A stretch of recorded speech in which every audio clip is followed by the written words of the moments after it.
منفرد روایت میرے نبی پاک صلی اللہ علیہ وسلم فرماتے ہیں ایک آدمی تھا، صحابہ ایک آدمی تھا، اس نے اونٹنی تیار کی، اونٹنی پر سامان رکھا، کھانے کا پینے کا زادرہ سامان، یوں سمجھ لیں جیسے لوگ حج عمرہ کرنے جاتے ہیں تو ایک تھیلا، اس میں پاسپورٹ بھی ہے، پیسے بھی ہیں، ٹکٹ بھی ہے، ہر شے اس کے اندر ہے، وہ تھیلا اس نے اونٹنی پہ باندھ دیا، ساری ضروریات کی چیزیں اس میں تھیں۔ ریگستان کا علاقہ تھا، صحرا کا علاقہ تھا، میلوں دور دور تک آبادی نہیں، اس صحرا کے اندر وہ پہنچا، اونٹنی اپنی اس نے ایک شاخ کے ساتھ باندھ دی اور خود وہ ایک درخت کے نیچے آرام کرنے لگا۔ نبی پاک صلی اللہ تعالی علیہ وسلم فرماتے ہیں وہ سو گیا، اس کی آنکھ لگ گئی تو اونٹنی نہ، وہ چونکہ شاخ سے بندھی ہوئی تھی، وہ شاخ اس کی ٹوٹ گئی، اونٹنی نکل گئی، حضور فرماتے ہیں اس کی آنکھ کھل گئی۔ اب وہ صحرا میں دوڑنے لگا، پانی بھی کوئی نہیں، کھانا بھی کوئی نہیں، پینا بھی کوئی نہیں، پیسہ بھی کوئی نہیں، اور سب سے بڑی بات یہ ہے کہ صحرا سے نکلنے کا راستہ بھی، پیدل وہ صحرا سے نکل سکتا بھی۔ حضور فرماتے ہیں ادھر دوڑا، آگے دوڑا، پیچھے دوڑا، شمال جنوب بھاگا، تھک گیا، آوازیں دینے لگا، درختوں پہ چڑھنے لگا، جو اس سے بن سکتا تھا اس نے کیا، تھک گیا، جب تھکا تو کونے میں بیٹھ کے رونے لگا، کھل کے رویا۔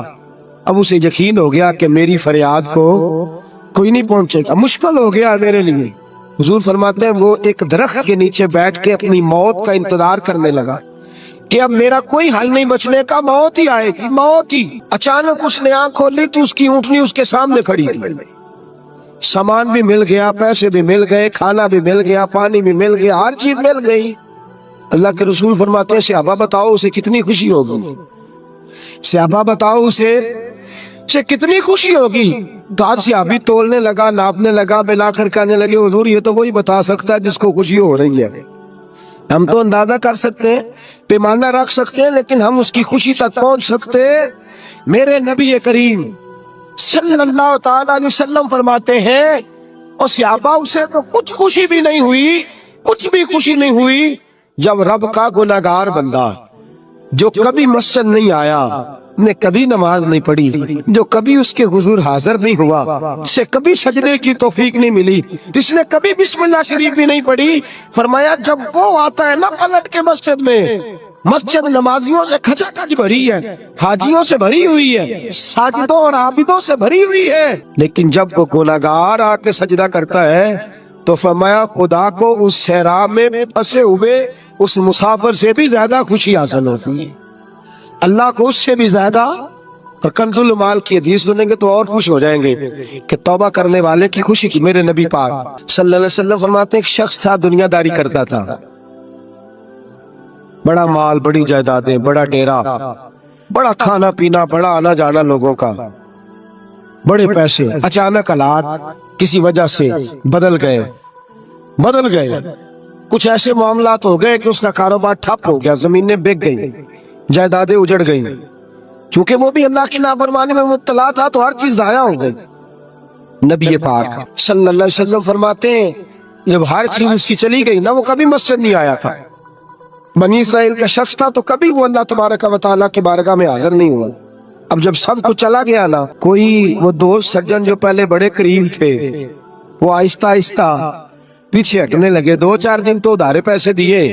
پھر اس کے بعد کہنے لگے کہ تو بھکاری ہو گیا ہے، بھکاری، وہ تیری آنکھ یا سنگ ملامت کی چبھن کون پہنچا ہے میرے درد کی گہرائی تک، دور شہرت میں تو یاروں نے کیا یاد بہت، ساتھ آیا نہ کوئی کوچہ رسوائی تک۔ اور میاں صاحب کہتے ہیں ساری عمر ہی آٹا گدہ ہے تے لکھا کیتے پیڑے، ان وقت آیا تے محمد بخشا کوئی نہیں ہو بیٹھا نیڑے، ساری عمر ہی آٹا گدہ میں لکھا کیتے پیڑے، اے وقت آیا تے محمد بخشا کوئی بھی نہیں بیٹھا نیڑے۔ میرے نبی پاک صلی اللہ تعالی وسلم فرماتے الجھ گیا، جب تھک گیا نا دنیا داروں کی طرف، رشتہ داروں کی طرف، یار دوستوں کی طرف، تو پھر جا کے مسجد یاد آئی، سجدہ کیا، کہنے لگا یا اللہ کوئی نہیں میرا تیرے سوا، اللہ میں نے دنیا دیکھ لیا ساری، تیرے سوا میرا کوئی نہیں۔ رب کریم نے فرشتوں کو بلایا، فرمایا ادھر آؤ، جاؤ میرا بندہ جیسے کہتا ہے ویسے ہی کر دو، جو کہتا ہے ویسے ہی، جو وٹیاں شاتا والے مولا تے رب غریب نوازا اپنے بندیاں تائیں کھلی رکھی رحمت دا دروازہ. یا اللہ مدد فرما. فرمایا جاؤ فرشتے جیسے یہ کہتا ہے ویسے ہی. فرشتے کہنے لگے یا اللہ ہماری ضرورت تو نہیں، پر ڈر کے نہیں آیا، یہ الجھ گیا ہے تب آیا ہے، پھنس گیا تب آیا ہے. انشاءاللہ یہ تجھ سے ڈر کے تیری محبت میں کیسے آیا ہے. اللہ کرے آپ کو سمجھ آ رہی ہو اس لذت کی. کیسے آیا ہے؟